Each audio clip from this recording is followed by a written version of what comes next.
Olá, que bom ter você aqui com a gente. Sabe, já parou para pensar por que o mundo tem a aparência que tem? Porque bem ali tem uma serra e logo depois uma planície que não acaba mais? Pois é, hoje a gente vai fundo nisso. Vamos desvendar a ciência que consegue ler a história do nosso planeta nas formas dele. Essa é a pergunta de US$ 1 milhão, né? É uma curiosidade que acompanha a gente há muito tempo.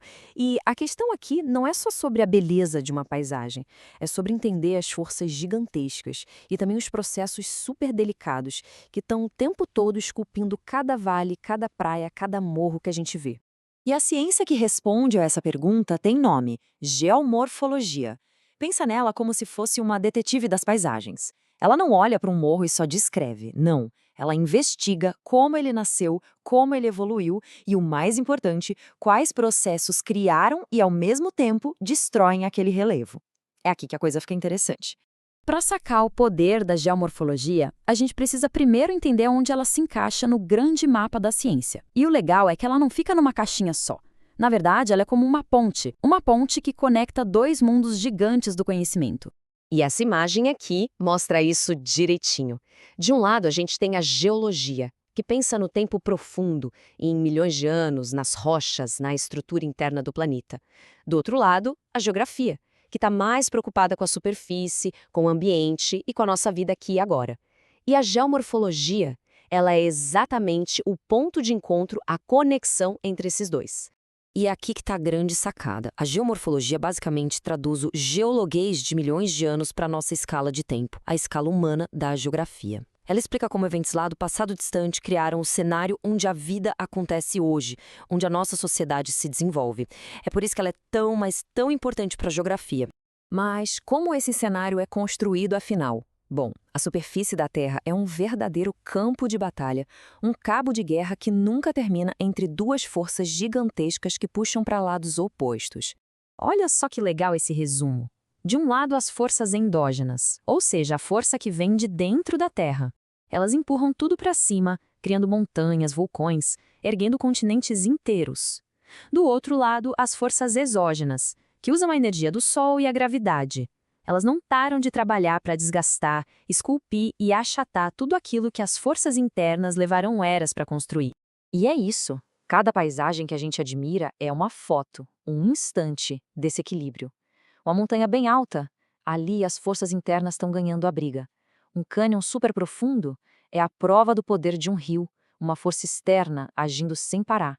É uma dança que simplesmente não para. Agora vamos dar um zoom, vamos olhar bem de perto para uma dessas forças externas para ver como a mágica, ou melhor, a ciência, acontece. Vamos focar na erosão causada pela chuva, que é um dos maiores escultores do nosso planeta. Parece bobagem, né? Mas a história de uma única gotinha de chuva é o começo de uma transformação gigantesca. Primeiro, o impacto, aquele splash, que já solta as partículas do solo. Depois, essa água quebra os pedacinhos de terra. Aí, as partículas soltas entopem os poros do chão e a água não consegue mais entrar. E se a água não entra, para onde ela vai? Ela escorre pela superfície levando o solo junto. É um efeito dominó poderoso que começa com algo quase invisível. Pois é, mas aí entra o fator humano. Normalmente, a natureza tem a vegetação que protege o solo como um escudo. Mas, quando a gente desmata, seja para plantar ou para construir uma cidade, a gente tira esse escudo. E aí, aquele processo natural fica turbinado, acelerado. E o que era um evento geológico lento vira um problema ambiental para ontem. Quando essa água que escorre começa a se juntar, ela ganha mais força e começa a cavar o chão de verdade. O resultado? As ravinas.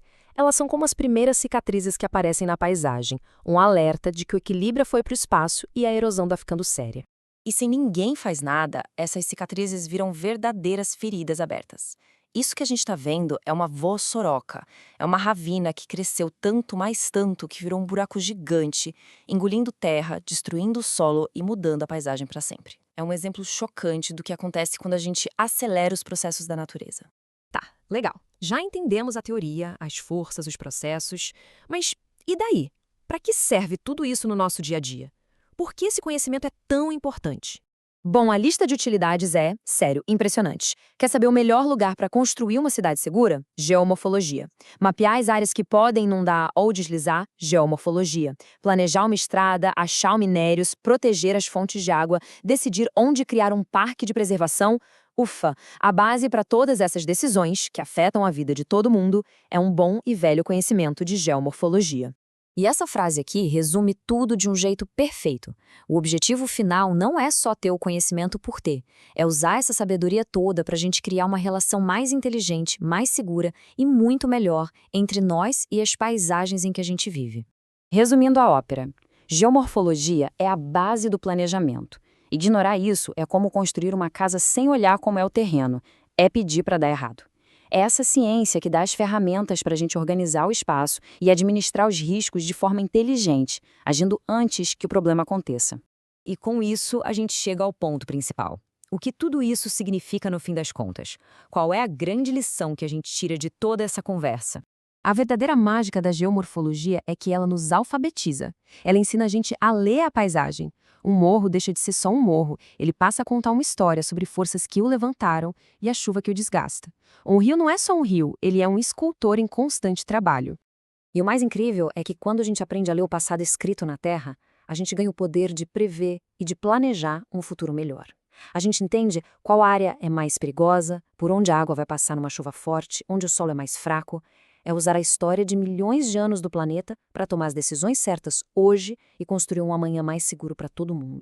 E para fechar, fica aqui essa provocação. Na próxima vez que olhar pela janela ou for caminhar por aí, observe de um jeito diferente. Tente ler as formas. Aquele morro mais arredondado, aquele vale mais cavado, aquela área sem vegetação, o que eles estão contando?